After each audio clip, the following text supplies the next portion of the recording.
Hello बच्चों, कैसे हैं आप सभी। मुझे उम्मीद है कि आप बड़े अच्छे होंगे, बेहतरीन ढंग से पढ़ रहे होंगे। आपके लिए राजस्थान भूगोल की जो कार्यशाला चल रही है उसमें हम जिलों के उपनाम कर रहे हैं। अब मैं आपके लिए जिले लेकर आया हूं। हमने पूर्वी पश्चिमी राजस्थान के जिले कर लिए थे। आज मध्य की बात करते हैं और मध्य के अंदर मैं आपके लिए लेकर आया हूं। आज बात करते हैं अजमेर की। किसकी बात करते हैं? अजमेर की। तो अजमेर की बात की जाए, देखिए अजमेर बेटा, अगर आप ध्यान से देखेंगे यहाँ पर चीजों को रटना नहीं। अजमेर बिल्कुल मध्य में है, यानी हृदय में है, हार्ट में है। तो इसको राजस्थान का हृदय स्थल भी कहते हैं। क्या कहते हैं इसको? राजस्थान का हृदय स्थल भी कहा जाता है अजमेर को। ठीक है बेटा, ये जो मैं करवा रहा हूँ जिलों के उपनाम, ये सीधे सीधे क्वेश्चन में आते हैं। और ज्यादा ये क्वेश्चन जो आते हैं वो जैसे पटवारी हुए, छोटे जो एग्जाम हुए आपके L1 L2, उन एग्जामों में सीधे आते हैं क्वेश्चन, है ना। तो इनको भी आप करिए। सीधा पूछता राजस्थान का हृदय स्थल कौन सा है, तो आपको बताना है अजमेर। अच्छा, यहां पर अगर आप देखेंगे ये अरावली जा रही है और ये मध्य का भाग है। जैसे मान लीजिए अगर मारवाड़ में जाना हो तो भी इधर से है, मेवाड़ में जाना हो तो भी इधर से जाना पड़ेगा। तो इसको राजस्थान का नाका भी कहते हैं। टोल टैक्स होता है, टोल टैक्स अगर आपको जाना है तो वहां से तो निकलना ही पड़ेगा। तो ये राजस्थान का नाका भी कहलाता है। राजस्थान का नाका, इसको अजमेर को कहते हैं। साथ में ये अरावली है, अरावली के बिल्कुल मध्य में, इसलिए इसको अरावली का अरमान भी कहा जाता है। अरावली का अरमान, अरावली का अरमान कहते हैं इसे। ठीक, कोई भी चीजें ऐसे नहीं है जो अलग है। कुछ चीजें हो सकती है लेकिन आपको समझनी है। अब जैसे अजमेर है, अजमेर में सर्वाधिक राजस्थान की मुर्गियां पाई जाती है। अब जब सर्वाधिक मुर्गियां पाई जाएगी तो अंडे भी होंगे, इसलिए इसे राजस्थान के अंडों की टोकरी भी कहते हैं। इसे कहते हैं अंडों की टोकरी, यानी राजस्थान की अंडों की टोकरी भी कहते हैं। अंडों की टोकरी क्यों कहते हैं? सर्वाधिक मुर्गियों के कारण। तो आपके पास में एक क्वेश्चन ये भी तैयार हो गया कि सर्वाधिक मुर्गियां कहां पाई जाती है? अजमेर में पाई जाती है ना, अजमेर में मिलती है। तो राजस्थान का हृदय स्थल, राजस्थान का नाका, अरावली का अरावली का अरमान और राजस्थान की अंडों की टोकरी।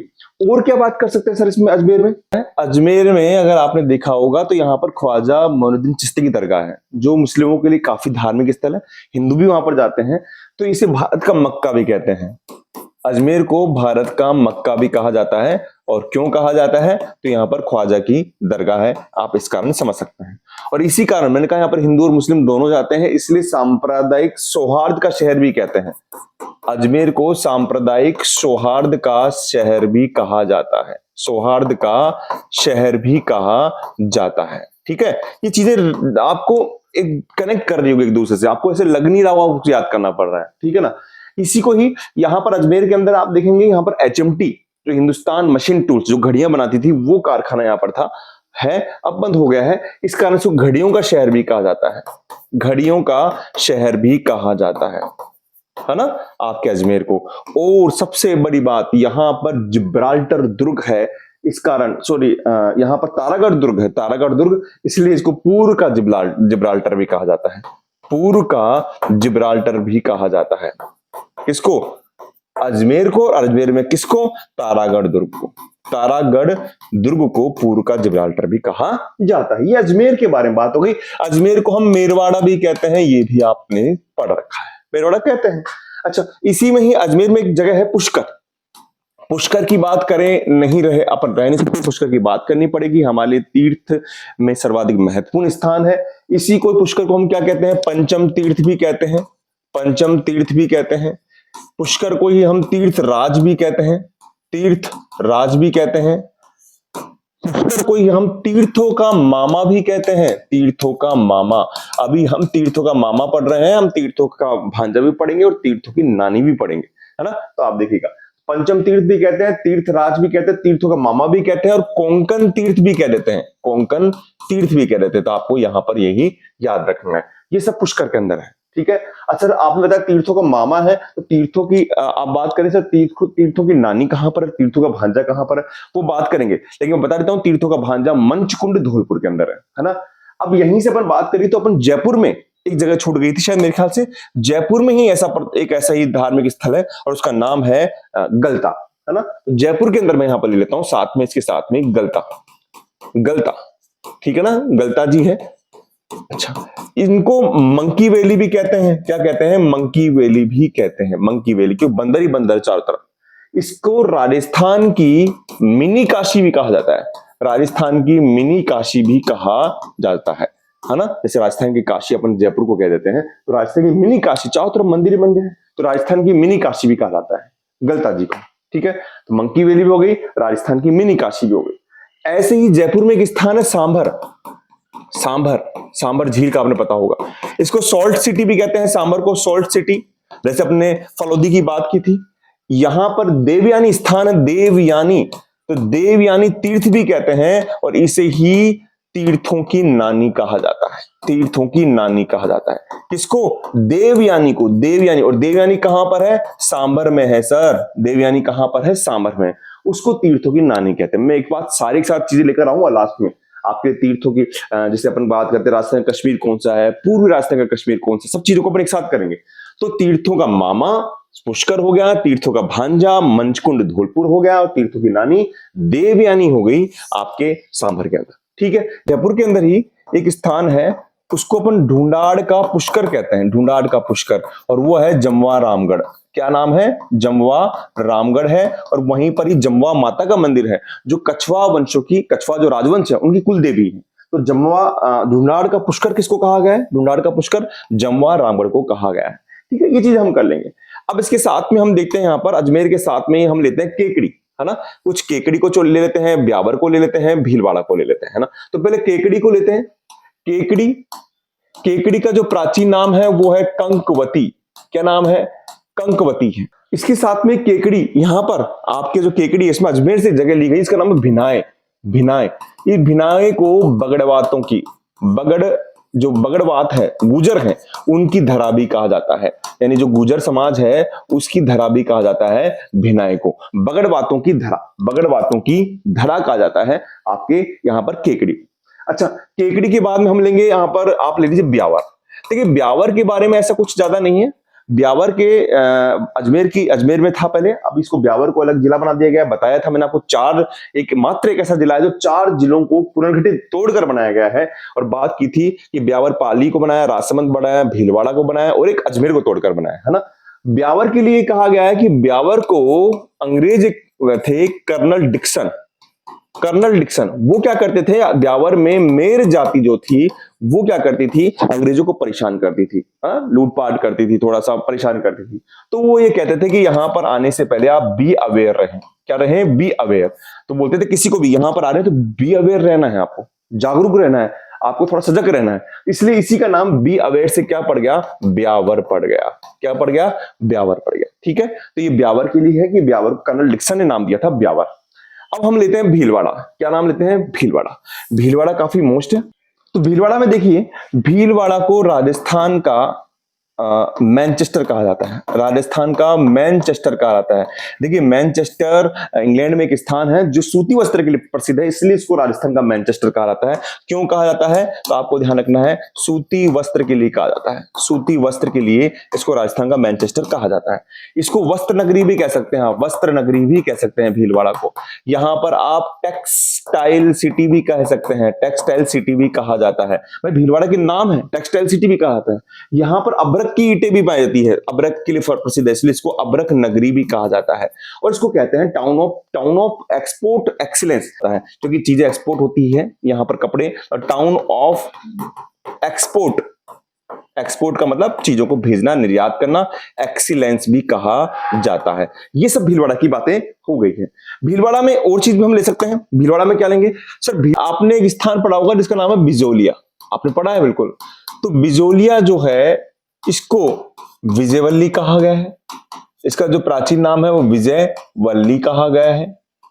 और एक भीलवाड़ा में आगे हम जब पढ़ेंगे तो मेजाबान के बारे में पढ़ेंगे, जो हमारे जो आगे हैं जिनके प्राचीन नाम है, उपनाम है, उनको लेकर मैं यहां पर आ रहा हूं। तो मेजाबान है जो ग्रीन माउंट कहा जाता है। क्या कहा जाता है? ग्रीन माउंट कहा जाता है। एक बांध है, चारों तरफ हरियाली है, इसलिए इसको ग्रीन माउंट कहा जाता है। तो ये भीलवाड़ा के बारे में स्थिति आ गई।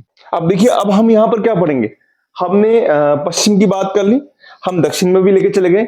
अब हम आपके सामने लेते हैं शेखावटी क्षेत्र को लेते हैं। शेखावटी में आता है सीकर, झुंझुनू, नीम का थाना और चूरू वाला हिस्सा हमारा इसमें आ जाता है। ठीक है ना जी, ये वाला हिस्सा इसमें आ जाता है। तो यहां पर डिडवाना कुचामन है, डिडवाना कुचामन को लेता हूं पहले मैं, आपको रटना नहीं है, बिल्कुल ध्यान से बजना है। डिडवाना, देखिए डिडवाना की अगर बात करें तो ये क्या कहलाता है, शेखावटी। अपन कहीं जाते हैं, किसी घर में जाते हैं तो बाहर एक गेट बना हुआ होता है, तो ये मान लीजिए एक तरीके से गेट बना हुआ है, यहां से हम प्रवेश कर सकते हैं शेखावटी हिस्से में, तो इसको शेखावटी का तोरण द्वार कहते हैं। डिडवाना को शेखावटी का तोरण द्वार कहा जाता है, तोरण द्वार कहा जाता है। यहां से हम मारवाड़ में प्रवेश कर जाते हैं, मारवाड़ के अंदर, इसलिए इसको मारवाड़ का सिंह द्वार भी कहा जाता है, मारवाड़ का सिंह द्वार भी कहा जाता है आपकी डिडवाना को। ठीक है जी। अच्छा, डिडवाना के अलावा और क्या कहेंगे हम, डिडवाना को एक आभा नगरी भी कहते हैं। क्या कहते हैं, आभा नगरी भी कहते हैं। ठीक है, ये डिडवाना के बारे में हो गया। डिडवाना में कुचामन है, कुचामन के बारे में बात करें तो कुचामन जो है वो एक दुर्ग है, इसलिए इसको कहते हैं जागीरी, जो राजपूत थे तो जागीरी किलों का सिरमौर कहा जाता है। कुचामन दुर्ग को जागीरी किलों का सिरमौर कहा जाता है। और ये कुचामन दुर्ग की आकृति क्या है, चील के घोंसले के समान है, चील के घोंसले के समान है। एक एक शब्द, एक एक मेरा जो भी वाक्य है वो बहुत मोस्ट बेटा ये क्वेश्चन बनते हैं कि चील के घोंसले के समान किस दुर्ग की आकृति है, तो कुचामन दुर्ग की आकृति है। अब यहां से बात करते हैं शेखावटी।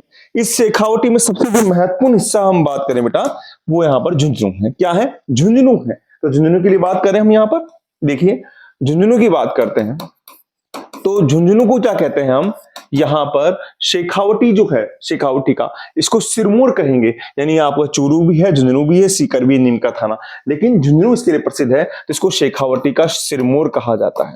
शेखावटी का सिरमौर कहा जाता है किसको, झुंझुनू को। ठीक है जी। अच्छा, और यहीं पर झुंझुनू में ही एक जगह है, उसका नाम है नवलगढ़। क्या है, नवलगढ़ झुंझुनू में। इसको क्या कहते हैं, इसको शेखावटी की स्वर्ण नगरी कहा जाता है। शेखावटी की स्वर्ण नगरी कहा जाता है किसको, झुंझुनू को, शेखावटी की स्वर्ण नगरी। यहीं पर ही झुंझुनू में एक तहसील है, उसका नाम है बुहाना तहसील। बुहाना तहसील, इस बुहाना तहसील में सबसे ज्यादा फौजी है, इसलिए इसे फौजियों की तहसील भी कहते हैं। क्या कहते हैं, फौजियों की तहसील भी कहा जाता है। ठीक है बेटा, तो ये चीजें आपकी शेखावटी के बारे में हो चुकी। आगे हम पढ़ते हैं इसमें, हम अलवर के बारे में लेते हैं। किसके बारे में लेते हैं, अलवर के बारे में।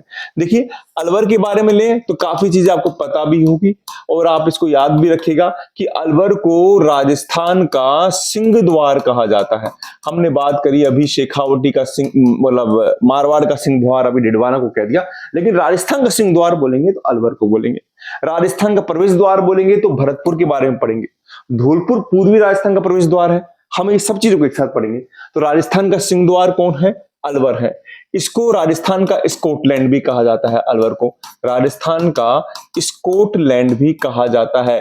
क्यों कहा जाता है, शराब के कारण। किसी कारण कहा जाता है, शराब के कारण इसको राजस्थान का स्कॉटलैंड भी कहा जाता है। इसको हमारे राजस्थान का कश्मीर किसे कहा गया है, उदयपुर को कहा गया है, बात की थी। लेकिन अगर बात करें पूर्वी राजस्थान का कश्मीर तो वो अलवर है। पूर्वी राजस्थान का जो कश्मीर है वो अलवर है। पूर्वी राजस्थान का कश्मीर वो क्या है, अलवर है आपका। ठीक है, तो ये चीजें हमारे पास में आ रही है। राजस्थान का सिंह द्वार हो गया, राजस्थान का स्कॉटलैंड हो गया शराब के कारण, और पूर्वी राजस्थान का कश्मीर हो गया। ये अलवर के लिए है। अलवर में ही एक जगह है, उसका नाम है सरिस्का। क्या नाम है, सरिस्का अभ्यारण्य है। इस सरिस्का को क्या कहते हैं, एक तो बागों की मांद कहते हैं, कि जो बाघ है ना वो यहां पर पाए जाएंगे तो बाघों की मांद कहते हैं। और साथ में इसे भर्तहरि, जो भर्तहरि ऋषि हैं उनकी तपस्थली भी कहते हैं, तपोस्थली है ना, इसको तपस्थली भी कहा जाता है। सरिस्का को भर्तहरि ऋषि की तपस्थली भी कहा जाता है। अच्छा, यहीं पर अलवर में एक झील है जिसका नाम है सिलीसेड झील। सिलीसेड झील, ये हम झीलों में पढ़ेंगे, लेकिन यहां पर उसके उपनाम है इसलिए नाम बता रहा हूं। उसको राजस्थान का नंदन कानन कहा जाता है। राजस्थान का नंदन कानन कहा जाता है। कानन का मतलब होता है जंगल, तो नंदन कानन कहा जाता है सिलीसेड झील को, जो कहां पर है, अलवर में है, और एक झील है। ठीक है, तो ये अलवर के बारे में हो गई ये चीजें। राजस्थान का सिंह द्वार, राजस्थान का स्कॉटलैंड, पूर्वी राजस्थान का कश्मीर, बाघों की मांद सरिस्का, भर्तहरि ऋषि तपस्थली, और राजस्थान का नंदन कानन। यहीं पर अब खेड़तल तिजारा की बात करें, तिजारा भी है तो तिजारा की बात करते हैं। इसको त्रिगत नगरी भी कहते हैं। क्या कहते हैं, त्रिगत नगरी, प्राचीन नाम है, त्रिगत नगरी भी कहा जाता है। और अलवर में भिवाड़ी जगह है, भिवाड़ी, मैंने आपसे बात भी की थी, भिवाड़ी, इसको राजस्थान का नवीन मैनचेस्टर कहते हैं। राजस्थान का नवीन मैनचेस्टर, यानी ये स्थान सूती वस्त्र के लिए बहुत ज्यादा फेमस है, प्रसिद्ध हो रहा है, नवीन मैनचेस्टर कहते हैं। वैसे राजस्थान का मैनचेस्टर की बात की तो आपका भीलवाड़ा है, भारत के मैनचेस्टर की बात करते हैं अहमदाबाद है, और नवीन मैनचेस्टर के रूप में प्रसिद्ध हो रहा है भिवाड़ी। अब देखो भरतपुर को पढ़ते हैं बेटा। भरतपुर में क्या है? भरतपुर में सबसे खास बात जो है वो ये है कि भरतपुर को राजस्थान का प्रवेश द्वार कहा जाता है। राजस्थान का प्रवेश द्वार कहा जाता है। इसके साथ में यहाँ पर एक अभ्यारण्य है, बहुत आप बचपन से पढ़ रहे होंगे, जब से आप छोटे थे तब से पढ़ रहे होंगे, केवला देव घना पक्षी विहार। और देखिए आप अगर छोटे हों उस वक्त आपने सोचते होंगे घना, घना का मतलब होता है बहुत सारे, यहाँ बहुत सारे पक्षी रहते हैं। मैं भी ऐसे सोचता था कि यहाँ बहुत सारे पक्षी रहते हैं, तो इसको पक्षियों का स्वर्ग कहते हैं, पक्षियों का स्वर्ग कहा जाता है केवला देव घना पक्षी विहार को। ठीक है, अब यहीं भरतपुर में एक स्थान है, बयाना का दुर्ग है, जिसको बयाना भी कहते हैं। तो बयाना का जो प्राचीन नाम है वो श्रीपत है, श्रीपत, या फिर शोणितपुर भी प्राचीन नाम है, शोणितपुर। श्रीपंत, श्रीपंत कर सकते हैं, और शोणितपुर इसके प्राचीन नाम है। बयाना फेमस किसके लिए रहा है? ये नील की खेती के लिए फेमस रहा है। अगर हम इतिहास के अंदर थोड़ा झांके तो नील की खेती के लिए फेमस रहा है। बयाना का दुर्ग भी यहाँ पर है, जो हम दुर्ग जब पढ़ेंगे तब आपको बताऊंगा। और साथ में यहीं पर ही समुद्रगुप्त का विजय स्तंभ भी यहाँ पर है। समुद्रगुप्त ने जो विजय स्तंभ बनाया था वो भी यहाँ पर बयाना दुर्ग में है, ये आप इसको देख सकते हैं। अच्छा, यहीं पर ही एक स्थान हो रहा है बंद बारेठा, बंद बारेठा अभ्यारण्य, बंद बारेठा। इसको हम क्या कहते हैं? परिंदों का घर कहते हैं, परिंदों का घर कहते हैं। तो देखिए ये भरतपुर में चीज होगी, राजस्थान का प्रवेश द्वार हो गया, केवला देव घना पक्षी के बारे में पढ़ लिया, बयाना के बारे में पढ़ लिया, श्रीपंत और शोणितपुर नाम है, और बंद बारेठा परिंदों का घर है। अब देखिए भरतपुर में डीग की बात करते हैं, डीग की। तो डीग को दीर्घवर्ती भी कहा जाता है, दीर्घवर्ती भी कहा जाता है, इसको प्राचीन नाम है।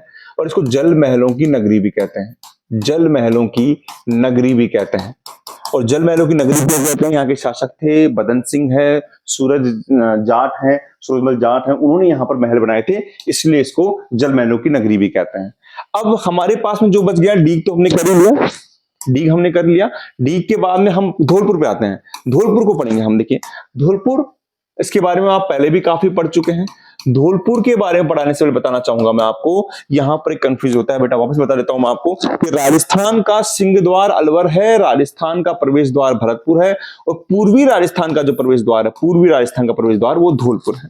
ठीक है ना, तो इसके कहेंगे हमारे पूर्वी राजस्थान का प्रवेश द्वार धौलपुर होगा, पूर्वी राजस्थान का प्रवेश द्वार कहलाएगा धौलपुर। ठीक है सर। अच्छा, और क्या कह सकते हैं सर से?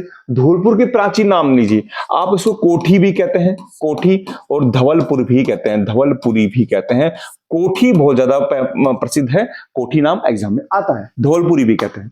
अच्छा सर, और हम इसमें क्या कह सकते हैं? इसको रेड डायमंड सिटी भी कहते हैं, रेड डायमंड सिटी भी कहा जाता है, यहाँ पर लाल पत्थरों के कारण।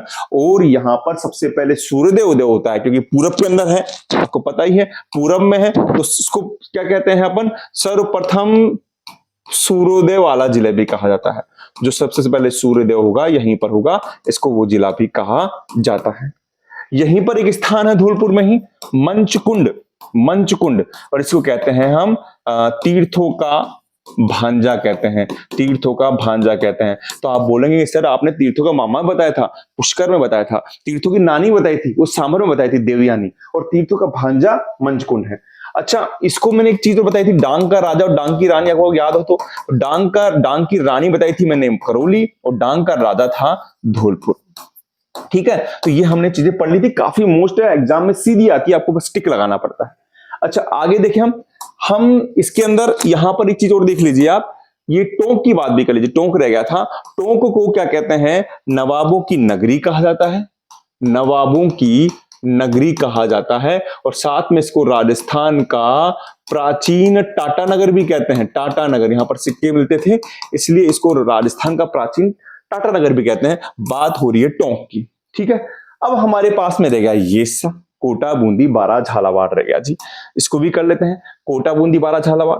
तो देखो सबसे पहले मैं लेता हूं यहां पर बूंदी को ले लेता हूं, बूंदी को। ठीक है, यहां पर मैंने बूंदी को लिया। बूंदी का जो प्राचीन नाम है वो है वृंदवती, वृंदवर्ती, वो दीर्घवर्ती था, दीर्घ, ये वृंदवर्ती है।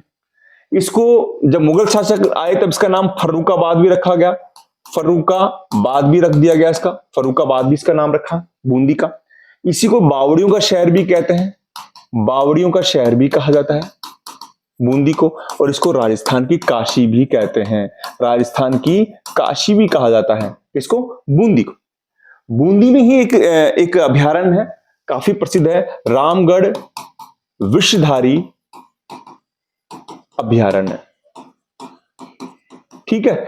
इसी को क्या कहते हैं, सांपों की शरण स्थली कहते हैं। यहां पर सांप पाए जाते हैं तो सांपों की शरण स्थली भी कहा जाता है। और यहीं पर ही जो अपने रणथंभौर के अंदर हमारे पास जो रणथंभौर अभयारण्य है, वहां की बाघ यहां पर आके प्रजनन करते हैं, तो इसे रणथंभौर के बाघों का जच्चा घर भी कहते हैं, बाघों का जच्चा घर भी कहा जाता है, ठीक है। तो कितना मोस्ट हो गया, रामगढ़ विषधारी अभयारण्य, इसको सांपों की शरण स्थली भी कहते हैं और रणथंभौर के बाघों का जच्चा घर भी कहते हैं। लीजिए कोटा को ले लेते हैं हम, कोटा को आप लेंगे, मैं थोड़ा अलग पेज पे करा देता हूं, थोड़ा अच्छा समझ में आ जाएगा। कोटा को लेंगे तो ये राजस्थान की शिक्षा नगरी भी है, ये तो काफी अच्छा है सर, बताया था आपने, राजस्थान की शिक्षा नगरी भी कहलाता है। अच्छा, इसे राजस्थान का कानपुर भी कहते हैं, राजस्थान का कानपुर भी कहते हैं, है ना, उद्योगों के कारण इसको राजस्थान का कानपुर भी कहते हैं। ये औद्योगिक नगरी भी कहलाती है, ये औद्योगिक नगरी भी कहलाती है, मैंने बताया राजस्थान का कानपुर ये उद्योगों के कारण है तो औद्योगिक नगरी भी कहलाती है। ये उद्यानों का नगर भी कहलाता है, ये उद्यानों का नगर भी कहलाता है। आपको थोड़ा सा ध्यान रखना पड़ेगा, जब आप इस उद्यानों की बगीचों की बात करें तो कोटा आपके दिमाग में आना चाहिए, ठीक है। अच्छा, इसे क्या कहते हैं, शिक्षा नगरी भी कह दिया, राजस्थान कानपुर भी कह दिया, औद्योगिक नगरी भी कह दिया, उद्यानों का नगर भी कह दिया। इससे वर्तमान में इसको नालंदा शहर भी कहते हैं, यानी वर्तमान का नालंदा शिक्षा के कारण क्या कहते हैं, नालंदा नगरी भी इसको कहा जाता है। इसको चंबल नगरी भी कहते हैं, चंबल नगरी भी कहते हैं, चंबल नगरी भी कहते हैं। इसको हम नंदग्राम भी कहते हैं, नंदग्राम भी कहते हैं, सब कोटा के उपनाम है। इसको हम इंद्रप्रस्थ नगरी भी कहते हैं, इंद्रप्रस्थ नगरी भी कहते हैं। तो आप देखिए यहां पर कोटा के कितने नाम आ गए, शिक्षा नगरी हो गया, राजस्थान कानपुर हो गया, औद्योगिक नगरी हो गया, उद्यानों का नगर हो गया, वर्तमान का नालंदा नगरी हो गया, चंबल नगरी हो गया, नंदग्राम हो गया और इंद्रप्रस्थ नगरी भी हो गया। अब यहाँ कोटा में एक चीज और है, हम एक चीज और पढ़ते हैं, यहीं पर ही हम कहेंगे हाड़ौती का ताजमहल। हाड़ौती का ताजमहल कहां पर है, वो कोटा में ही है भैया, कोटा में ही है हाड़ौती का ताजमहल, और जिसे हम कहते हैं अबली मिनी का महल। अबली मिनी का जो महल है उसे हम क्या कहते हैं, हाड़ौती का ताजमहल कहते हैं। अब आप बोलेंगे सर ताजमहल काफी आगे, मैंने आपको बताया था, एक बताया था मैंने आपको राजस्थान का ताजमहल, वो था जसवंत थड़ा जोधपुर के अंदर। एक बताया था काठल का ताजमहल, वो काका जी की दरगाह था प्रतापगढ़ में। और एक आ गया हाड़ौती का ताजमहल, वो है अबली मिनी का महल, अबली मिनी का महल। मैं सब चीजों को एक साथ लेकर आऊंगा आपके सामने, ठीक है। अपन एक साथ इसको कर लेंगे, अगली वीडियो में क्या करेंगे, जितने भी ताजमहल है, जितने भी कश्मीर है, जितनी भी काशी है, सब हम एक साथ लेकर चलेंगे। झालावाड़ की बात करें, मैं यही कर लेता हूं, झालावाड़ की बात करें तो झालावाड़ में संतरों के होने के कारण इसे राजस्थान का नागपुर भी कहते हैं, राजस्थान का नागपुर भी कहा जाता है। इसे सबसे ज्यादा बारिश हमारे यहीं पर होती है, झालावाड़ में होती है, आपको पता है आद्र स्थल भी यहीं पर है, इसलिए इसे राजस्थान का चेरापूंजी भी कहते हैं, राजस्थान का चेरापूंजी भी कहा जाता है, ठीक। इसको ब्रज नगर भी कहते हैं, भरतपुर को तो ब्रज नगरी कहा था और झालारा पाटन को यानी झालावाड़ में इसको ब्रज नगर कहा था, ठीक है। इसके अलावा क्या कहते हैं, इसको खिचीवाड़ा भी कहते हैं, खिचीवाड़ा भी कहा जाता है, किसको, झालावाड़ को। झालावाड़ में ही एक शहर है झालारा पाटन, झालरा पाटन। झालावाड़ और झालरा पाटन दोनों को ही मिलाकर क्या कहते हैं, जुड़वा बहने, यानी जुड़वा बहने कहते हैं। जुड़वा बहनों का शहर कौन सा हो गया, झालावाड़ और झालरा पाटन, झालावाड़ और झालरा पाटन जुड़वा बहने हो गई। झालरा पाटन को हम क्या कहते हैं, घंटियों का शहर कहते हैं। ये काफी टाइम से आप पढ़ रहे होंगे कि घंटियों का शहर कौन सा है, तो वो झालरा पाटन। घड़ियों का शहर क्या था, याद कीजिए, अजमेर था, और घंटियों का शहर क्या है, झालरा पाटन। यही झालरा पाटन में एक स्थान है कोलवी, क्या नाम है, कोलवी, जिसको क्या कहते हैं, राजस्थान का एलोरा कहा जाता है, राजस्थान का एलोरा। अजंता एलोरा आपने पढ़ा होगा, काफी समय से पढ़ रहे होंगे आप छोटे थे जब से, कि ये महाराष्ट्र में है ना। तो वहां की कलाकृति यहाँ कोलवी के स्थान पर, कोलवी कहां पर, झालरापाटन झालावाड़ के अंदर, झालावाड़ में। अब बच गया हमारा 12। देखिए 12 के अंदर अगर हम बात करें तो 12 को मैं नेक्स्ट पेज पे लूंगा, लेकिन कुछ नाम देखिए, इसको हम क्या कहते हैं, एक तरीके से वराह नगरी भी कहते हैं। 12 के अंदर आप देखेंगे ये हाड़ौती है, तो हाड़ौती का प्रवेश द्वार है कौन सा, पूरब से अगर कोई आदमी जाएगा तो यहीं से प्रवेश करेगा। तो 12 के अंदर अगर आप लें तो देखो 12 के अंदर हम क्या बात करेंगे, 12 के अंदर पहले तो इसको बोलेंगे, इसका नाम है वराह नगरी है, वराह नगरी है। इसको हाड़ौती का प्रवेश द्वार भी कहा जाता है, हाड़ौती का प्रवेश द्वार भी कहा जाता है। आपको रट्टा नहीं, खुद आप समझ जाएंगे कि हाड़ौती में ये पूरब के अंदर आ रहा है, टच कर रहा है एमपी को, इसलिए इसी को यहीं पर एक सहरिया जनजाति रहती है, सहरिया जनजाति रहती है। सहरिया जनजाति आपको 12 में ही मिलेगी और कहीं नहीं मिलेगी आपको। तो यहां पर इस कारण इसको काला हांडी भी कहा जाता है, 12 को काला हांडी भी कहा जाता है इसी जनजाति के कारण। ठीक है, 12 में ही एक जगह है सीताबाड़ी, सीताबाड़ी का मेला भी बढ़ता है, सीताबाड़ी का बहुत प्रसिद्ध मेला बढ़ता है। तो इस सीताबाड़ी को लव कुश की नगरी भी कहते हैं, क्या कहते हैं, लव कुश की नगरी भी कहा जाता है। ठीक है, तो ये आपके लिए मतलब हमने हाड़ौती भी कर लिया, हमने सारी चीजें कर ली, आप देख रहे होंगे यहाँ पर, और हम सब चीजें लगभग कर चुके हैं। हाँ, 2 चीजें और बच चुकी है, एक बार देखिए इसमें हम पाली और नागौर, पाली और नागौर को लीजिए आप, नागौर और पाली देखिए। तो अगर हम बात करें यहाँ पर हम बात कर लेते हैं इसको इस तरीके से, अगर हम बात करते हैं पाली, तो पाली का प्राचीन नाम है पल्लिका, क्या नाम है, पल्लिका, या इसका नाम है पेपावती, या इसका नाम है पारानगर, क्या नाम है, पारानगर। और पाली में एक जगह है उसका नाम है फालना, फालना, जो जैनों का स्वर्ण तीर्थ है, जैनों का तीर्थ है ना।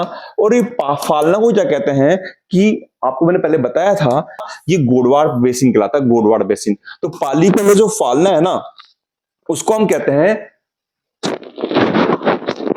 एक सेकेंड कहां पर गए, हाँ, पाली में जो फालना है इसको कहते हैं gateway of Godwar, gateway of Godwar कहते हैं, गोडवाड़ बेसिन यानी गोडवाड़ का, या इसको कहते हैं गोडवाड़ का प्रवेश द्वार, गोडवाड़ का प्रवेश द्वार। और अंत में हम लेते हैं नागौर। देखिए है तो चीजें बहुत सारी, आप काफी चीजें ले लें, लेकिन हम नागौर ले लेते हैं। नागौर को क्या कहते हैं, खूब आपने पढ़ चुका है, प्राचीन नाम अहिछत्रपुर कहा है सर, अहिछत्रपुर कहा है आपने नागौर को। नागौर को हम धातु नगरी भी कहते हैं, धातु नगरी भी कहते हैं, यहाँ पर काफी खनिज मिलते हैं। नागौर को औजारों का शहर भी कहते हैं, औजारों का शहर भी कहा जाता है, औजारों का शहर भी कहा जाता है। इसे हथकरघों का शहर भी कहते हैं, हथकरघों, हाथ से जो बनते हैं, जुलाए होते हैं, तो इसे हथकरघों का शहर भी कहते हैं। ठीक है, और क्या कह सकते हैं, इसे औजारों का शहर भी कह दिया, हथकरघों का शहर भी कह दिया, इसको हाथ के औजारों का शहर भी कहते हैं, हाथ के औजारों का शहर भी कहते हैं। यानी औजार से संबंधित या धातु से संबंधित कोई भी चीज आती है तो आप यहां पर ले सकते हैं। और यहां पर नागौर में एक क्षेत्र है सुहालक क्षेत्र, सुहालक क्षेत्र, यहाँ के जो बैल है ना, नागौरी बैल, वो काफी प्रसिद्ध हैं, यहाँ के जो बैल हैं वो काफी प्रसिद्ध है, जो नागौर के अंदर है। तो अहिछत्रपुर हो गया, धातु नगरी हो गया, औजारों का शहर हो गया, हथकरघों का शहर हो गया, और हाथ के औजारों का शहर भी इसको कहते हैं। तो सुहालक क्षेत्र बैल, नागौरी बैल यहाँ के प्रसिद्ध है, और इसी कारण ही, नागौरी बैलों के कारण ही बैल है, इसे पशुओं जो है, पशुओं मेले का शहर भी कहते हैं। सर्वाधिक पशु मेले यहाँ पर लगते हैं, तो पशु मेलों का शहर भी कहा जाता है। ठीक है बेटा, तो हमने बेटा यहाँ पर राजस्थान के सभी जिलों के उपनाम कर लिए, लगभग सभी जिलों के उपनाम कर लिए हैं। और ये जो भी फैक्ट्स हैं ये सब एग्जाम में आते हैं, अहिछत्रपुर है, सीधे सीधे एग्जाम में उठकर आते हैं, आप इनको देखिएगा। मैं नेक्स्ट वीडियो के अंदर जो भी हमारी कंफ्यूजन फैक्ट्स रहते हैं, जैसे हम बात करें राजस्थान का कश्मीर, उदयपुर, पूर्वी राजस्थान का कश्मीर की बात करें तो हम बात कर लेते हैं कौन सा, आपके लिए अलवर। तो मिलता हूं नेक्स्ट क्लास के अंदर, आप बस यूं ही पढ़ते रहिए, आगे बढ़ते रहिए। ठीक है बेटा, थैंक यू।